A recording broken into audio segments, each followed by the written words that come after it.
Good afternoon to you. You're with News First. This is your lunchtime news bulletin. Before we go into the stories in detail, let's take a look at the headlines.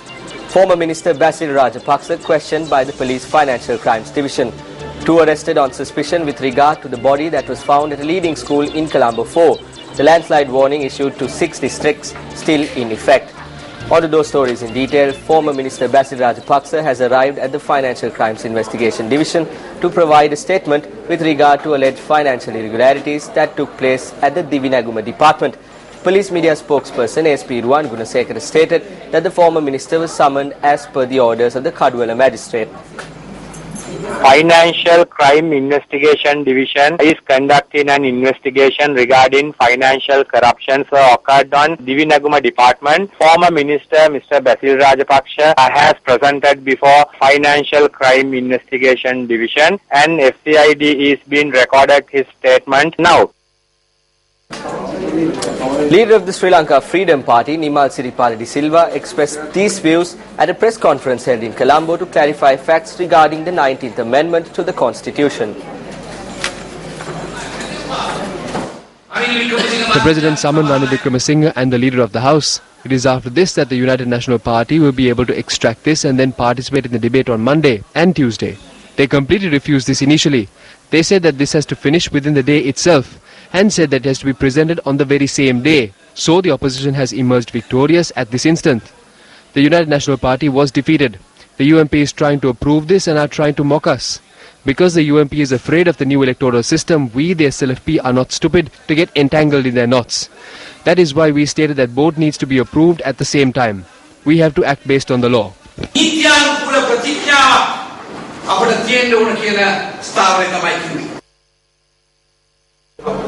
Deputy Minister Vijit Vijayamuni Soisa says that they are not ready to transfer the powers of the President to the Prime Minister. The Deputy Minister made the statement at a public gathering at the Siyabalandua Cultural Centre. A group including officials from the ministry were present at the event. Who wants to create divisions in this party? Who wants to make this party weak? Vimal Veeravansa and Gamman Pilla. In addition, Dinesh also wants to create a rift in the party and even the UNP. Executive powers cannot be transferred from one body to another. You cannot vest the power of the President to the Prime Minister. We will not endorse this move.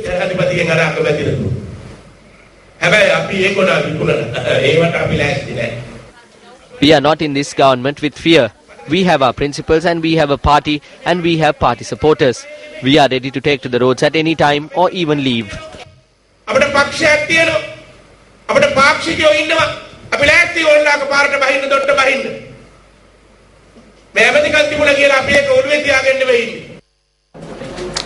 Two people have been arrested in connection to the discovery of the body of a woman found in a storage facility in a leading school in Colombo 4. Police stated that the security officer at the school and another individual alleged to have met the victim have thus been arrested.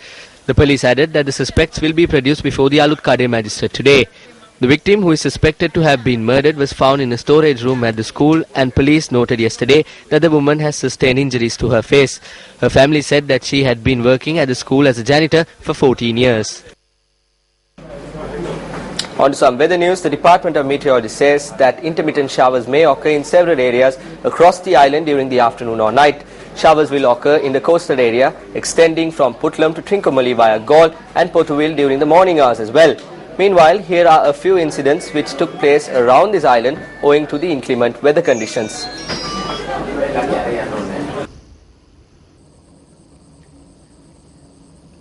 Two spill gates of Rajangani Reservoir was opened yesterday owing to heavy showers in the area.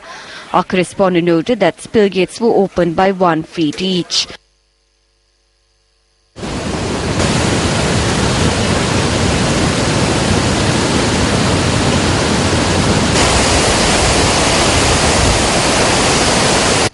Meanwhile, heavy showers experienced on the 20th of this month resulted reservoirs of Valasmul, Kakiombada and Kirama to overflow.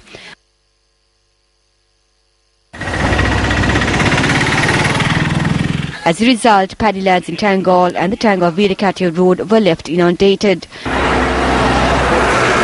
Irrigation engineer for the Veerakatia Provincial Council, K.N.S. Kumar, says that 50 acres of paddyland were left inundated.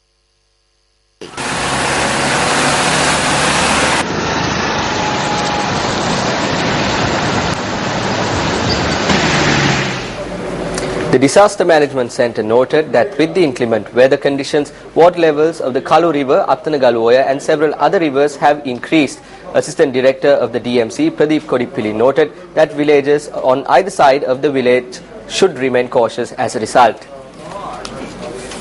As for the district disaster management units, there had been reported rain a lot since yesterday in many areas of Sri Lanka, and there are lots of flood blocks being recorded in Akuras, Mathura and surrounding area, and spill gates been open in many reservoirs, including Oguleganga, Daduruoya, Tabbova, and many other reservoirs. People were alerted since day before yesterday, and yesterday also there are more than 15 spill gates been open in Tabbova. So around that area, all the communities, they have been alerted overflowing of small canals. And NBRO warnings been issued and extended since yesterday over Kandy, Badulla, Ratnapura, Kalutara, Gaul and Mathura area. So people need to be very vigilant with the with prevailing rainfall who are living at very risky and high mountainous areas. And as per the irrigation department, they have warned people through the disaster management center, especially in Kaluganga and Aptanagaluoya, water levels of those two rivers were rapidly increasing. Since yesterday, people were alerted in that surrounding area. So with that condition, that people need to be very vigilant with the prevailing rainfalls. And 117 and 267,002 telephone numbers are completely open for 24 hours. The National Building Research Organisation states that the risk of landslide persists in 6 districts due to the inclement weather conditions experienced over the island and will be in effect till 6 this evening.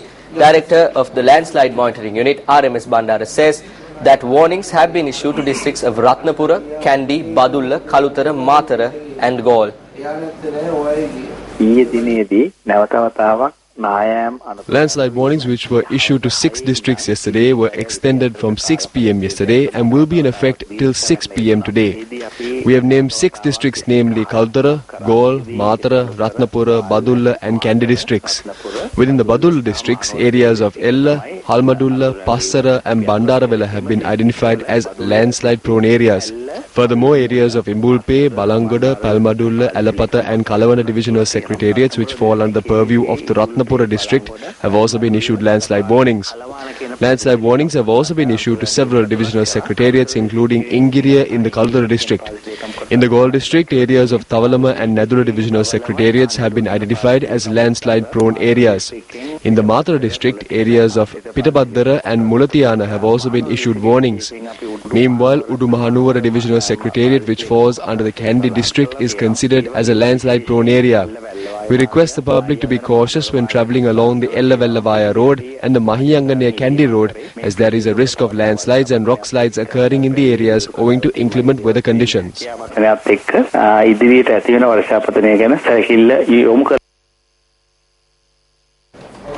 Today is the International Earth Day and it is celebrated under the theme World Come Forward to Protect Earth. World Earth Day is celebrated every year as an annual event by the people all across the world on 22nd of April in order to increase the awareness among people about the environment's safety as well as to demonstrate the environmental protection measures. In 1969, at a UNESCO conference in San Francisco, peace activist John McConnell proposed a day to honor the earth and the concept of peace to first be celebrated on March 21st, 1970, the first day of spring in the Northern Hemisphere.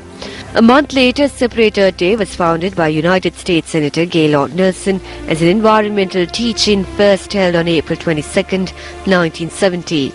While this April 22nd Earth Day was focused on the United States, an organization launched by Dennis Hayes, who was the original national coordinator in 1970, took it international in 1990 and organized events in 141 nations.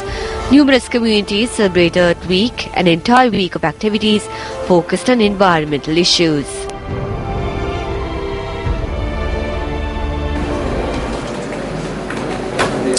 A group of Road Development Authority workers or RDA workers who commenced a 48-hour-long satyagraha had concluded the campaign and reported to work. The convener of the Workers' Union under the RDA, Dinesh Priyantha, said that they had received a letter from the President certifying that they will be granted job opportunities. The group of demonstrators continued to engage in the satyagraha near Setsiripaya this morning. The RDA workers then arrived at the authority to receive their appointments.